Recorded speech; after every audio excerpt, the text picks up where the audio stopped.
سلام علیکم. و من انشالله درجات آقای رئیسی رو عالی کنه. چند تا نوه دارن ایشون؟ 5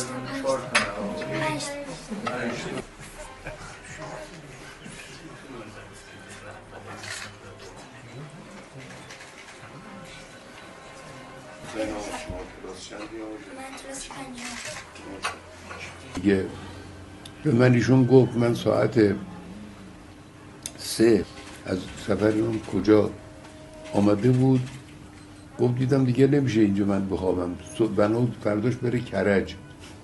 گفت همون شبانه رفتم کرج، یه 2 ساعت اونجا استراحت کردم که صبح سر حال بزنم از سفر روسیه برگشته.